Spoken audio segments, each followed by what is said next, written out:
Hello everyone, back with my David Bowie collection, and here we are now at number 3, and we have the Red Hot, The Rise and Fall of Ziggy Stardust and the Spiders from Mars. That's Bowie's fifth studio album, released of June 1972. That's the original pressing from 72, the original RCA 72 cassette. That is the, I think I stuck out the, yep, that's the Ryko disc re-release from 1990 of Ziggy Stardust CD there. Right, Ziggy Stardust, what can you say? Absolute masterpiece. Again, getting back to the word masterpiece. Every album in Bowie's top 10 to me is a masterpiece. Yes. Opens up with the fantastic 5 years, a song you could never tire of. Absolutely perfect song from the beginning with Woody Woodman's drum right down to the final last chords, where he's actually crying while they're singing the song as it fades out. Bowie's put so much passion, so much heart into that particular track that actually tears are flowing down his face whilst he's singing that song. An absolute belter of a song. Every musician on this album you can hear on the opening track. It just blends in beautifully. It's an absolute cracker of a song to open the album with. Of course, it speaks for itself. We've only 5 years left, so the lyrics speak for themselves in that. But very well written, very much influenced by so many bands, so throughout their careers, that particular song and this particular album. Followed by the brilliant Soul Love, beautiful piece of music. Just flows, just sounds beautiful. Instruments all sound great. 10 out of 10. That's all I can say for that song. I absolutely adore that song. Again, a song which he never performed live. I don't think he's ever performed Soul Love live, to be honest with you. But an absolutely beautiful song. Mick Ronson, I think, covers it on his Play Don't Worry album. I think it's on that album. I may be wrong. Yes, followed by one of the best songs ever written, Moon Age's Daydream. My God, what a powerful piece of rock and roll. Mick Ronson's guitar playing on that, just absolutely mind-blowing.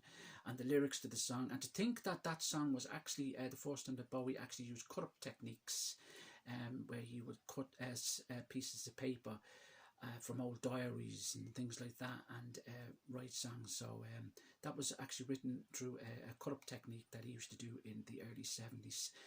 Followed by the brilliant Starman, first song to be released. Of course, we all remember his appearance on Top of the Pops, which actually broke all the borders, you may say, of sexuality and so forth. It just was a you may say a kind of a milestone in history, you may say, because he opened up a whole new fan base with that appearance on Top of the Pops, as did that song, of course. It just so many people speak about that song. It's helped so many people, and it's it's just what a song. You could go I'm speechless when it comes to a lot of David Bowie songs, because they have so much meaning and they mean so much to people. Fantastic song. The album closes with It Ain't Easy, which is probably my least favourite song on the album. It's a cover version. I just think it's the weakest song on the album, to be honest with you. I could take or leave it. Apparently, I think that was meant to be, I think The Port of Amsterdam was meant to be on this album, and it was replaced by that. Or was it another song? Actually, it might have been Starman, actually. I'm getting a bit rusty. The old grey matter is not what it used to be. But yeah, I could take or leave that song, to be honest with you. Side 2 opens up with the beautiful Lady Stardust. Beautiful melodies to that song. Absolutely sounds fantastic. All the bands shine. Then comes Rock and Roll Star. Absolutely love that song. Again, another powerful song. Brilliant. Hang On To Yourself, which opened most of the Ziggy Stardust shows during the Ziggy Stardust tour. Fantastic song. Originally recorded with the Arnold Corns, of course. So revamped that, done an absolute cracker version of it. Again, Ronson sounds absolutely phenomenal on that particular track. But followed then by the brilliant, of course, Ziggy Stardust, the character of Ziggy Stardust. Well, we all know the story of Ziggy Stardust, of course, the famous 73 Hammersmith Odeon gig, where he killed the character off, generally because he felt that Ziggy was just taking on a whole new life. People were contributing more into Ziggy Stardust than David Bowie himself had actually put into the character, so he just had to kind of get away from the character, because even though he found a lot of it very flattering and heartful, watching people dressed up with the painted faces so forth, it just took on a whole new life of its own. I don't think David Bowie ever intended Ziggy to be so big, to be honest with you. He didn't expect it to be so big. But yeah, so 13th of July, he killed the character of Ziggy Stardust off, of course. So, well, obviously, when he wrote the song, he didn't intend in killing the character off, you may say. But the song primarily, it's a lot of kind of there's a lot of Iggy Pop on this album, I feel. Iggy and the Stooges, a lot of Lou Reed in there too, and then you've got references, of course, to Vince Taylor, and you've got kind of a lot of sounds from, you know, even from his early days, even his Anthony Newley type days. You've got a lot of kind of you've a lot going on with this album, you know. It's kind of referencing back to a lot of what he was kind of doing on with his very early albums as such, because he's gone back to the kind of spacey thing as he did with his second album, his Space Oddity album. But yeah, the song Ziggy Stardust is just an absolute belter of a song, and you could listen to it forever. It's just one of the greatest songs ever written, you have to say. Followed by the brilliant rock and roll Suffragette City. Absolutely powerful piece of music again. Ronson's guitar playing, absolutely out of this world. And it closes with Rock and Roll Suicide, of course, which was the second track to be released from the album, of course. Yeah, everyone has their own feelings on this album, I feel. It's just one of those albums that I think everybody likes. I know I actually work with somebody who's actually, he's not into David Bowie, but he's into other types of music. But he reckons that David Bowie's Ziggy Stardust album is probably his favourite album of all time, and yet he doesn't like any of his other material, which is very peculiar, but he says Ziggy Stardust is just an absolute masterpiece.